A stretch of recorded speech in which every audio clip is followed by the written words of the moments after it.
En esta segunda parte de nuestra entrevista tan interesante sobre lenguas indígenas con Tageu, vamos a conversar sobre un elemento que pues es realidad a viva voz en toda América Latina, y es que la mayoría de programas que tienen que ver con bilingüismo y con adquisición de una segunda lengua en todos los países tienen que ver justamente con la adquisición del inglés.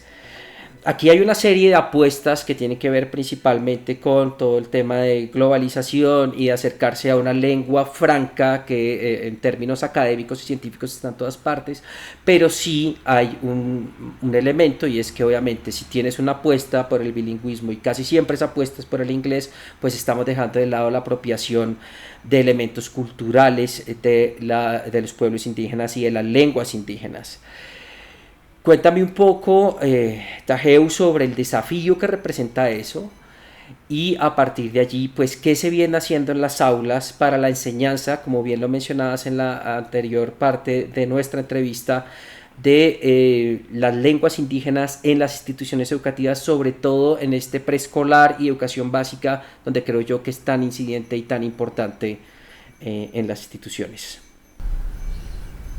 Muy bien, ahora quisiera invocar un texto de una colega de Yasna y Elena, que tiene un texto muy interesante que ojalá que puedas compartir con las personas en la descripción del video, que se llama no es lo mismo ser bilingüe que ser bilingüe, y justamente habla de esta parte, que estamos muy acostumbrados a que cuando hablamos de bilingüismo estamos pensando en personas que hablan español e inglés, ¿no? Sin considerar que las personas que hablamos lenguas indígenas somos casi la mayoría bilingües, pero claro, este bilingüismo no es valorado, no tiene el mismo valor social, no tiene el mismo valor para las personas, porque claro, una lengua indígena, lo que te dicen es como, bueno, pero eso dónde te va a servir, dónde lo vas a utilizar. Pero más allá de esto, me parece que es muy importante volver a este punto que mencionaste, ¿no? Hay toda una riqueza o toda una cuestión cognitiva, o sea, como de cómo aprendemos, y de la riqueza y los beneficios que nos trae hablar más de un idioma. Ahora, pensemos en que hay muchos idiomas en el mundo y que aprender 2, 3, 4, o sea, no deberíamos limitarnos a solo decir, bueno, voy a hablar español y voy a hablar inglés y ya, ¿no? Hay muchas lenguas que deberíamos poder aprender. Pero lo mismo pensamos con las lenguas indígenas, es decir, el hecho de que yo hable mije no me impide aprender español, no me debe impedir hablar inglés, pero las condiciones para que personas que hablamos lenguas indígenas podamos acceder a educación o a clases de otros idiomas es muy limitado.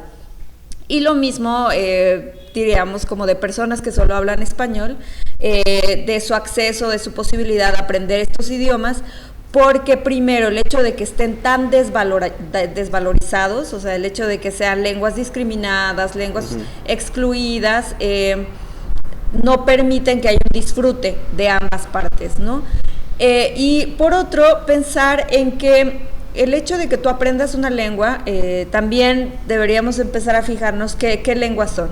El español, el portugués están emparentados con el italiano, pero también están emparentados con el inglés. Entonces son lenguas que pertenecen a la misma familia, digamos, tienen un origen común. Entonces tú puedes aprender estos idiomas digamos que tu cerebro, o el esfuerzo que va a hacer tu cerebro, es diferente que si tú aprendieras chino, ¿no? Que es una lengua completamente diferente, de una familia lingüística que tiene características diferentes. Ahora, estamos hablando de lenguas como muy lejanas o con muy pocos espacios donde los puedes aprender, y ahorita no sé en Colombia, pero en México, en Oaxaca, está muy de moda toda la cultura del K-pop, todo esto de lo coreano. Entonces las niñas, los jóvenes están así de quiero aprender coreano, y entonces buscan todas las posibilidades porque pueden estar escuchando música en coreano y no entenderle, pero les gusta, hay todo un movimiento cultural en torno a esto. ¿por qué con las lenguas indígenas no tenemos eso? ¿No? Como preguntarnos. Y las lenguas, en este caso, que se hablan en Oaxaca, pertenecen a 6 familias lingüísticas que son totalmente diferentes. No es como si estuviéramos hablando del chino, del árabe, ¿no? Y del como, bueno, no creo que incluso el árabe está emparentado con estas familias. Ajá, pero pensemos en el chino, ¿no? O en el coreano, en el japonés, que son estas lenguas como muy diferentes, o en el ruso. Aquí en Oaxaca, entonces, una persona que habla zapoteco, sí, y habla mije, está hablando 2 lenguas de familias totalmente diferentes. Y aparte, si aprende español, pues está hablando lenguas de 3 familias totalmente diferentes. Los procesos que se pueden estar llevando a cabo dentro de la cabecita, pues son muy, muy, muy, muy interesantes y más complejos, y las conexiones. Complejos, claro. Hay una, los invitaría también, y ojalá que podamos compartir el link, a escuchar una presentación que hizo la doctora Abril Nuche, que justamente nos habló sobre adquisición de lenguas y sobre todos estos procesos que hacen los cerebros de los bebés cuando adquieren una nueva lengua, y cómo es muy interesante que puedan adquirir pues lenguas muy diferentes entre sí, porque el argumento cuando un niño va a la escuela, y ahorita volviendo al tema central, es que muchos papás con esta idea de van a discriminar a mi hijo, prefiero que aprenda inglés porque esa es la lengua que le va a servir. En este caso, en muchos pueblos, más bien cuando hay escuelas bilingües y te dicen, bueno, van a tener clases de mije o clases de zapoteco, muchos papás van a decirte, quiero que aprenda español porque la otra lengua no le va a servir. Y eso, sí, pues como decía al principio, eso no es una elección libre, no es algo que obedezca a una decisión. Una persona que aprende inglés no deja de hablar español. O sea, un papá que decide mandar a sus hijos a un colegio bilingüe para que aprenda alemán, para que aprenda francés, no está eligiendo para que su hijo deje de aprender español para que pueda aprender estas otras lenguas, ¿no? Sí.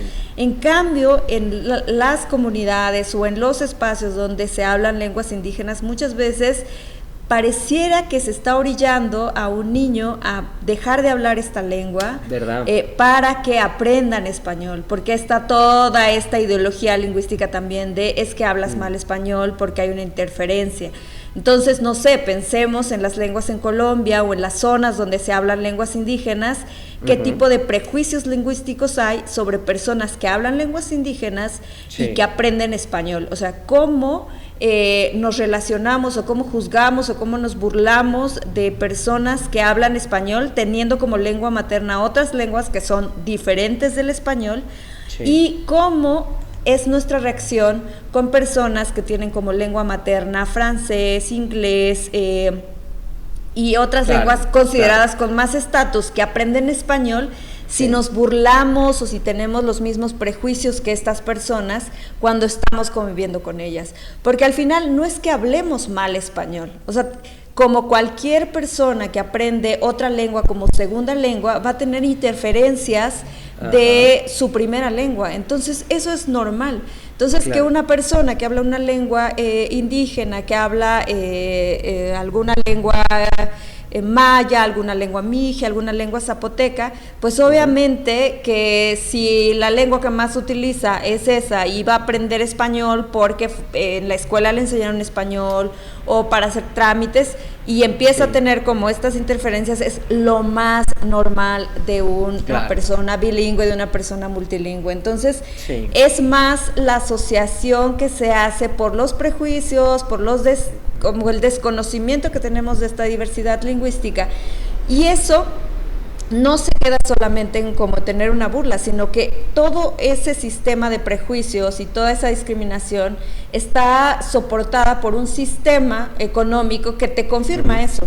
O sea, que te dice, no, si tú hablas maya, si tú hablas náhuatl, no, eso no te va a servir para conseguir un mejor trabajo, ¿no? Eso no te va a servir para viajar al extranjero, eso es para como estudiar. Claro, entonces si nos ponen como todas esas series de cuestiones como para decidir, pues obviamente que si durante toda tu vida te han repetido eso. Cuando tú tienes un hijo, haces una elección, pero no es una elección en donde tú puedas tener una igualdad de condiciones para tu lengua. Haces una elección después de un periodo de violencia, y no solo violencia ejercida sobre tu persona, sino de una violencia, de una discriminación, de un racismo estructural. Entonces, cuando estamos pensando en educación bilingüe, está atravesado por todo eso.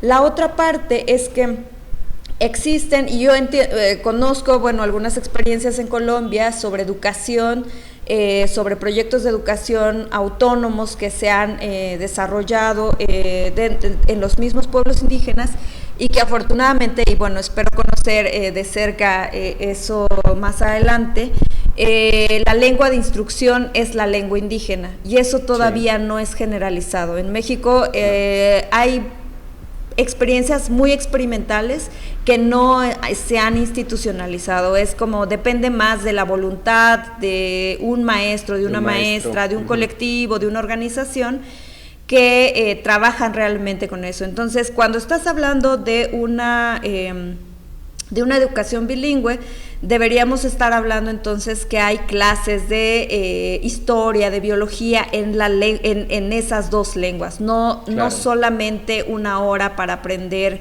mije, o una hora para aprender zapoteco, o una hora para aprender náhuatl, ¿no? Sino que deberíamos poder tener las materias en esa lengua, como se hace en un colegio, en un liceo francés, no sé, supongo que en Colombia también están, o en una escuela bilingüe alemán-español. O sea, las clases de matemáticas te las pueden dar en una o en otra, ¿no? La clase de historia te la pueden dar en inglés o te la pueden dar en español. Entonces, todavía hay mucho camino para poder llegar a ese momento, para que podamos tener en nuestras lenguas, nuestros idiomas, educación bilingüe que sea realmente efectiva. Y bueno, creo que puede ser que me haya desviado un poco como del tema para poner este ejemplo, pero justamente creo que es una situación que tiene que ver más que con la imposibilidad de enseñar o de aprender o de escribir, que también hay muchos prejuicios sobre eso. Es esta falta de voluntad institucional, de falta de voluntad política, y para poder promover los proyectos, para poder tener mayor capacitación, y que en muchos casos, en el caso de Oaxaca, deberíamos tener también gente más formada o gente capacitada para enseñar español como segunda lengua, ¿no? Cuando nosotros aprendemos inglés, la metodología es que, bueno, tú eres hablante español, te voy a enseñar inglés, y hay una metodología definida. Seguramente para gente hablante ruso o hablante chino, sus métodos para aprender inglés son diferentes, ¿no? O para aprender español.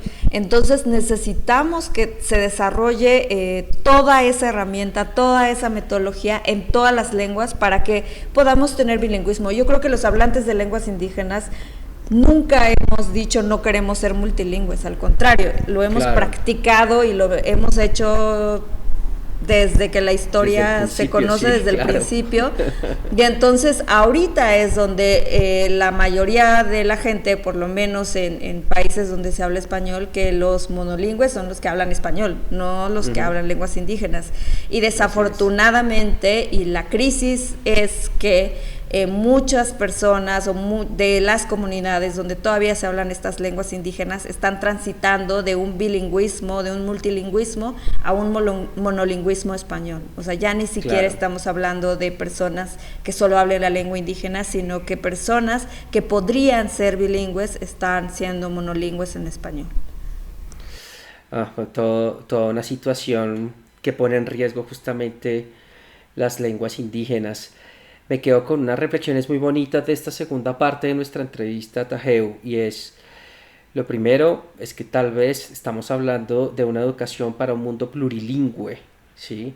En el cual pues justamente lo que se está buscando no es tener esta unidireccionalidad de pensar que el bilingüismo tiene que estar relacionado con una única lengua adicional, que es el inglés en la mayoría de los casos, sino que ese desarrollo cognitivo del que hablamos en este segmento pues se puede generar incluso de una manera más fuerte a través de la incorporación de lenguas indígenas, ¿sí? Y de la apropiación de estructuras de lenguaje distintas y totalmente diversas frente a otras que son las hegemónicas.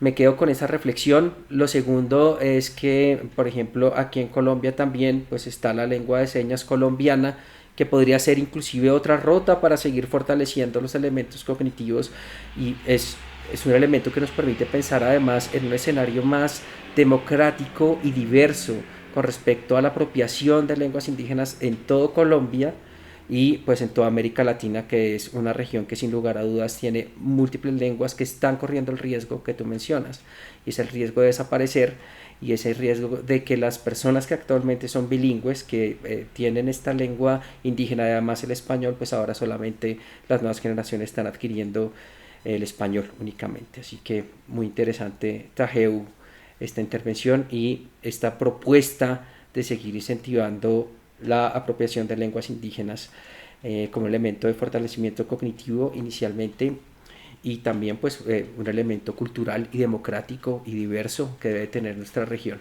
Obviamente vamos a poner en la descripción de este video los elementos que ha mencionado Tajeu a través de su intervención. Nos vemos en una tercera entrega. Gracias.